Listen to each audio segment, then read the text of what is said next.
Well, my name is Mike Olson, and I'm gonna start where Christy left off last week. If you were here last week, his message was about following Jesus, but not just following Jesus. Someone was following you, following Jesus, and that really ties into my story of being a father. I've got one son, an adult son, Zach. He's 36, and then I've got 3 little grandsons, Chandler, Palmer, and Fletcher. And so I'm going to focus on my own son, but it's continuing.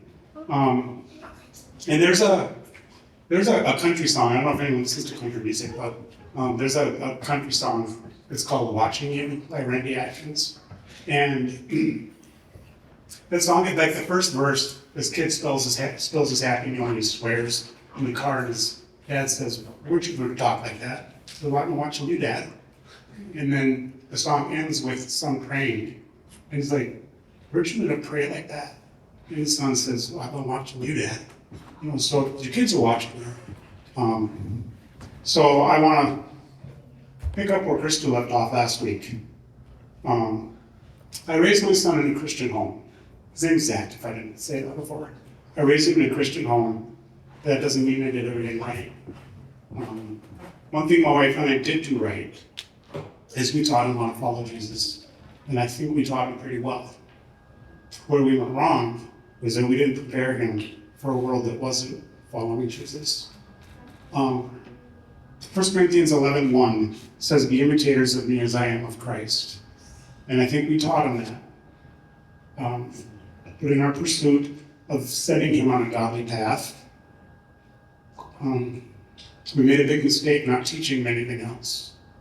We raised him in a Christian bubble, Christian home, Christian school, Christian family, Christian extended family, Christian vacations, Christian friends, Christian everything. And it sounded right, but it wasn't. It was not sustainable. Because eventually he got a job at Godfather's Pizza, and he started meeting kids his age that were awesome, but they didn't know anything about Jesus. And they'd smoke a little weed or whatever, and it's fine, but like they didn't have horns, they weren't demons, they were cool. And he liked them. And that took him by surprise, and that shook him.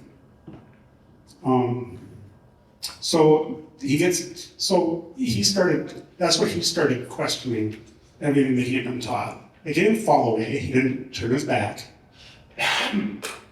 He didn't turn his back on Jesus or anything.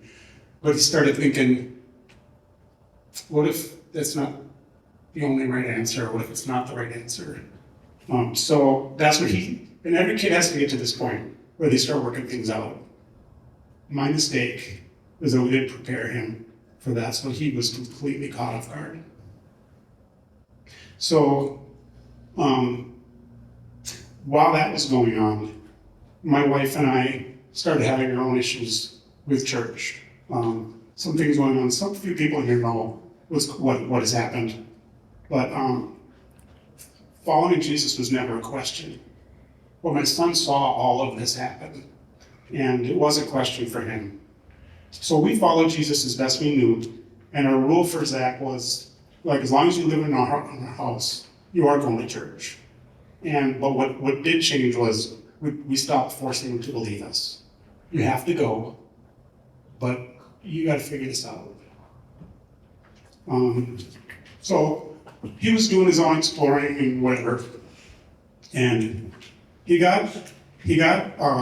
actually he didn't get involved. I got involved in a ministry called Off the Map, where I saw him looking at it, so I wanted to see what he was getting into. And it was a ministry where Christians and atheists were just having these conversations, and no one's belittling each other, no one's putting the other down. Now what I saw was Christians not defending themselves, but really what it was Christians just being friends with people who weren't. So I got involved in that, and I learned a lot about how people who aren't Christians think.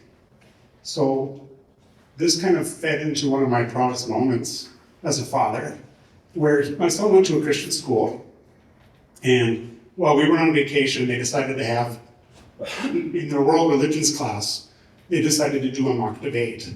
And he was gone, and they assigned him the role of the atheist. And I'm like, dude, we're gonna win this thing. So, because I know how they think. And that school also was a bubble. So they didn't see it coming. They expected everyone to, make their case for the other guy from a Christian perspective. We didn't do that. We came with real questions, real things for kids to work out. And he actually won. So, which caused some issues with his friends because now they didn't think he was a Christian anymore, but he was. But he knew how to think. So, of all the mistakes I made, the one thing I did right was I taught him to think. And people who know me around here, you can kind of see that in the things that I do here too. It's all, Jesus makes sense. That's my motto. But we taught him how to think. Taught him how to work out his faith for himself. And where he was at that time was, yes, he was following me, following Jesus, but he stopped following me. And I needed to get out of the way and let him follow Jesus himself or stop. And that is super scary. I only have one son. I got one shot at this. Right. Bruce was talking this morning, he has 6 daughters. Maybe you messed one up and you're okay. I have one shot at this. So that was really hard. And like I said, we didn't make him believe us. We didn't make him go. We made him keep hearing. But he had to figure it out. So eventually he graduates from college, goes to med school. My son's a doctor. Goes to med school, and he's 800 miles away. And this is coming from his own story. He's got his own testimony online. But he's like several months into this, and he realizes, I'm not going to church. My career's taken off. Everything's great. Life doesn't suck. So am I not Christian anymore? What do I do? Do I have to sign out? What do I do? And he decided to give God one more chance. Give him one more chance. And he was praying, and he's like, I felt like God was saying, if I could answer one question for you, what would it be? And for my son, that question was, did Jesus really rise from the dead? And he was taking a shower, and he was like, so what did God say? Nothing. So I went to work. I went on with my life. I went on with my classes. And but he had a friend who gave him a really good book, and there's a whole story about this book. And eventually he got to the point where, I'm not sure what to call it. Matt knows what I'm referring to. But he had a moment where all of a sudden it just flashed on him. It's like, this is really true. And my son compares it to when doubting Thomas didn't believe until he saw the hand, the nail prints. And at that moment, imagine what's going through Thomas's mind when he realizes. So, insert exclamation here. It was like, this is really true. And my son was back. It's like, so my son he's an awesome man of God.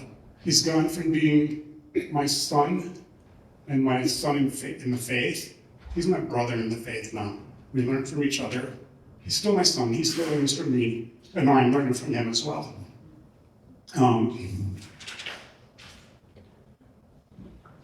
Like Christy said last week, I was following Jesus, and my son went from following Jesus, to following Jesus himself, which all of our kids have to do.